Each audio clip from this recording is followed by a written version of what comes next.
The Anbu Black Ops, the group created by Tobirama for the express purpose of assassination and intel gathering. Called elite on more than one occasion, this unit is well respected in the Naruto world, but that doesn't tend to be the case with the fans. There are numerous videos and Reddit threads dogging on this unit, mostly because a lot of them do seem to underperform. This has led a lot of people to proclaim that the Anbu aren't elite, but instead fodder. So in this video, that's exactly what we'll be going over. In other words, today we'll be exploring, breaking down, and answering the question, are the Anbu fodder?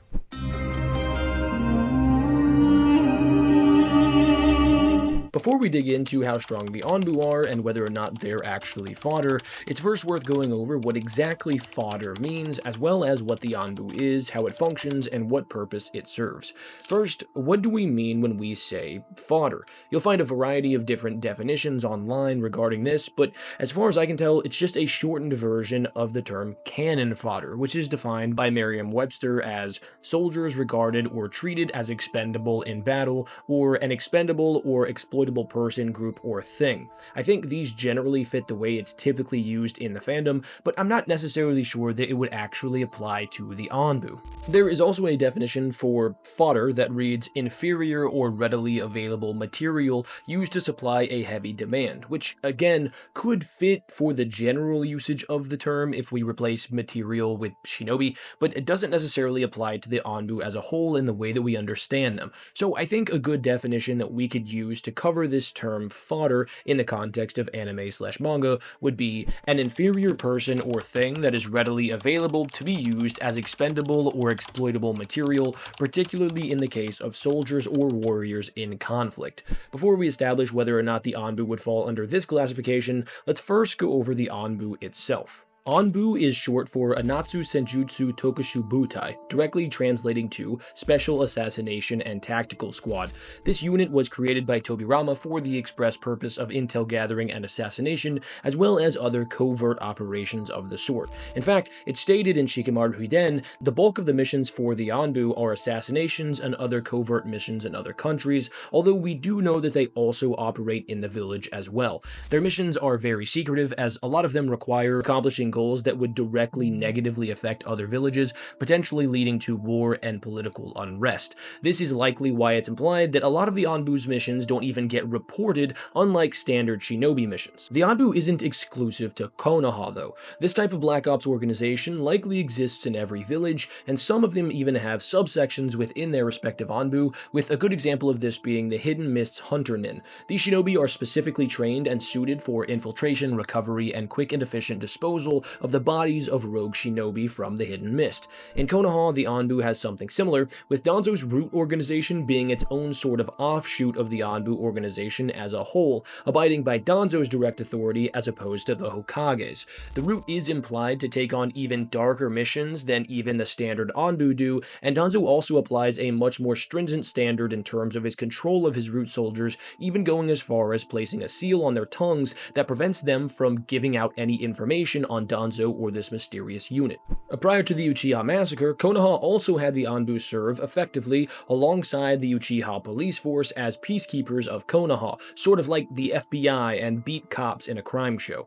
This led to severe unrest between the two organizations, which is how we actually found out that the Anbu also require a warrant for their arrest, something that isn't required for your standard non-Anbu shinobi. This showcases that the village values the members of the Anbu and gives them a lot more liberty than even their highest-ranking non-Anbu shinobi. This is likely due to the fact that their missions are of the utmost importance and rank, with assassinations and nation-altering operations consistently being A to S rank missions, while your standard shinobi won't be going on those kinds of missions almost ever. So not only are the Anbu incredibly useful for the village's general operations, they also serve to complete the darker, more complex, and difficult missions that most other shinobi cannot or will not accomplish as effectively. These missions range from tracking down rogue shinobi and disposing of their bodies in order to prevent village information ending up in the wrong hands, to your standard reconnaissance and assassination. Now, that doesn't mean that non-Anbu definitively aren't as strong as Anbu, as we do see non-Anbu bring down Anbu Anbu more than once,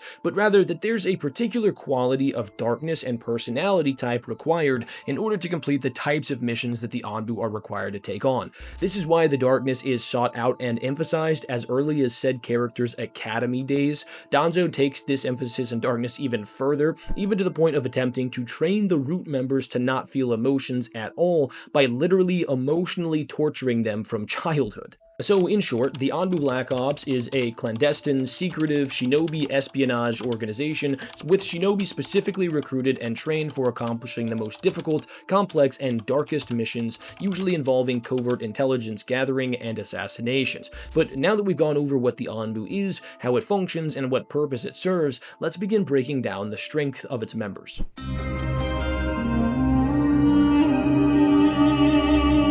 First, let's establish something very important. The series itself regards the Anbu as super strong, with multiple statements communicating this idea very clearly. A good example of this is the first fanbook statement calling them elite and attributing light speed to at least some of their techniques. This gets them to super impressive places in terms of scaling Naruto, as there are only a handful of other light speed statements in the verse, and they all belong to really impressive combatants. We also have numerous examples of incredibly powerful characters who were in the Anbu, most notably Kakashi and Itachi, both of whom have legitimate Kage-level scaling assertions while in the Anbu. Even aside from them though, characters like Shisui, Orochimaru, Zabuza, Fu, Torune, Yamato, Sai, and honestly many more impressive characters served in the Anbu. Obviously, I don't think that any of these guys are fodder, but in case you have any questions on them, we can cover them briefly. I think most people would agree that Kakashi, Itachi, Shisui, Orochimaru, and Zabuza are clearly not inferior to your average shinobi,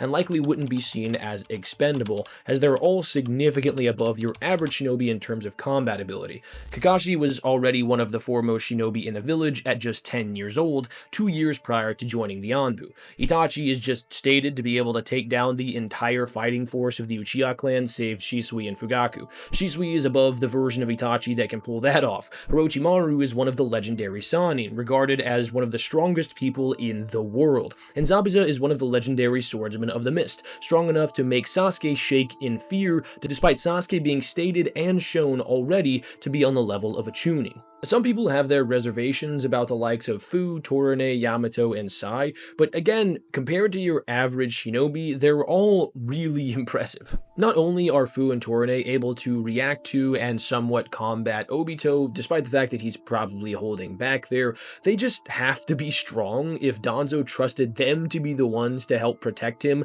if things went wrong, while he's trying to, put the Kage under Genjutsu and take over the world. Considering the fact that there are literally Kage there, as well as Kage aides, and he brings them along with him to help him against them if something goes wrong, they're probably pretty cracked. Now, Yamato is stated to be the top of the Anbu, and while he's weaker than Kakashi, he was strong enough to be considered to replace Kakashi on Team 7, as well as relative enough to Kakashi to combo attack with him against Kakuzu. He's even capable of reacting to beginning of Shippuden Sasuke's speed, while Sakura gets blitzed, and then Yamato implies that he was holding back against Sasuke for the sake of Naruto and Sakura, which lets us know that Yamato believes he could stand some type of chance against that Sasuke. So unless you think that Sasuke is fodder, Yamato's probably not fodder either. Sai is pretty interesting because by the time we get to Boruto, he's obviously really strong. He's the head of the Anbu and a Jonin, and so, he's obviously a really strong character at that point, but even in Shippuden, he's just stated alongside Naruto at the beginning of Shippuden to be the strongest of their peers, reinforcing the idea that he is above average. And after that, when he becomes a Jonin are just stated to have superhuman abilities, so again, significantly above your average shinobi. We also get direct feats, statements, and implications of the Anbu being strong throughout the entire series, which communicates to us, the audience, that this elite title isn't just hot air.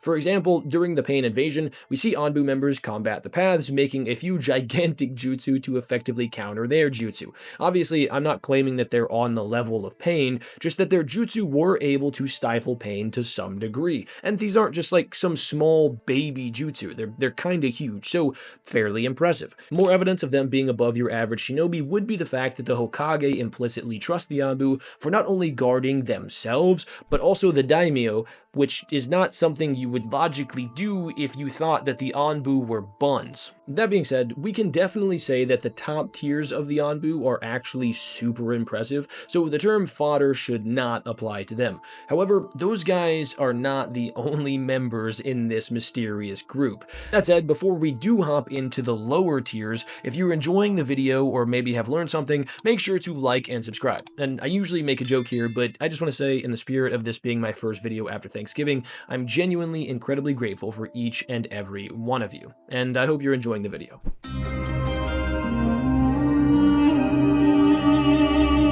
Here's the deal. The Anbu's anti-feats are insanely bad. One of the most egregious is this random Anbu member literally jumping into the 4-flame barrier erected by the Sound 4. We also know the Anbu members get beat up by the Sound 4, who were verifiably sub-special Jonin tier via losing to 2 special Jonin who are stated to be out of chakra and being pushed to their CM2 states in that fight as well. To make matters worse, you don't even really have to be a seasoned veteran to be in consideration for the Anbu. We get direct confirmation that the Anbu will recruit genin straight out of the academy, as we get a specific example of some Aburame members due to their particular specialties, which are suited for the types of missions that the Anbu typically go on. I mean, it does make sense that an assassination and intel gathering unit would value someone who can covertly get information from and poison enemies without them noticing by using bugs. That doesn't mean that said Aburame members are necessarily weak, but their specialty just isn't standard combat, and if they're genin level, then they're obviously not super strong. This next one isn't necessarily a really bad anti-feat per se, but it is a bit weird when you contextualize it. We have 50 Hunter Ninja from the Mist, which Kakashi regards as impressive in the Land of Waves, getting fodderized by Obito in mere moments. The reason I say this is not necessarily a massive anti-feat is because Obito is obviously super strong here, and has some of the craziest hacks in the series, but think about it this way. Do you think 50 Yamatos are getting beat up like that? I don't think so. I'd be hard-pressed to say that 50 Hiyashi Hyugas or Asumas or really any impressive Jonin level characters would get mogged like that if there were 50 of them. So that just kind of lends credence to the idea that they're not that crazy. Something else worth noting here is that there are also counter-arguments for the elite claims, the best of which being that even Chunin are called elite in the first fanbook. So realistically, when they're referred to as elite, it straight up could just be calling them Chunin level, which is generally considered to be fodder in the Naruto community. You could combat this claim by saying that good team leaders aren't necessarily expendable or inferior, so that may not fit the bill in regards to the definition we've used here, but I think that most people would agree that someone like Iruka is not very impressive, and I've heard him called fodder on so many occasions.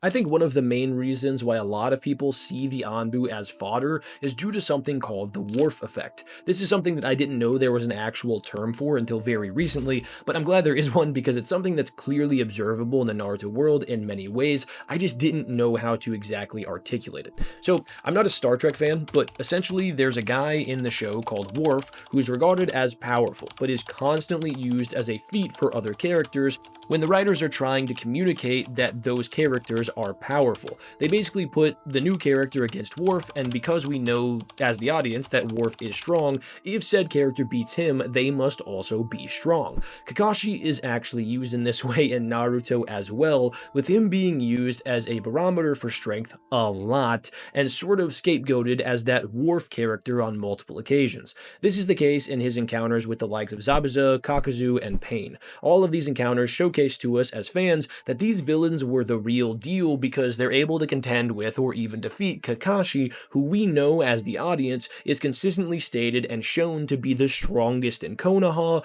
and one of the overall strongest shinobi in the world basically at all times. I bring this up because I think this is usually what's going on with the Anbu when we see their anti-feats. So to directly address the question proposed at the beginning of this video as well as in the title, I think that the answer isn't necessarily crystal clear. Some of the Anbu are incredibly strong, even some of the strongest in the verse, while some of them are genuinely genin level in terms of combat, while being specialists in intel gathering and assassination, which is why they're in the unit in the first place. So are some of the Anbu technically fodder? Absolutely. Someone who isn't a proficient combatant, especially someone who's Genin level, can easily fit the definitions we've given here.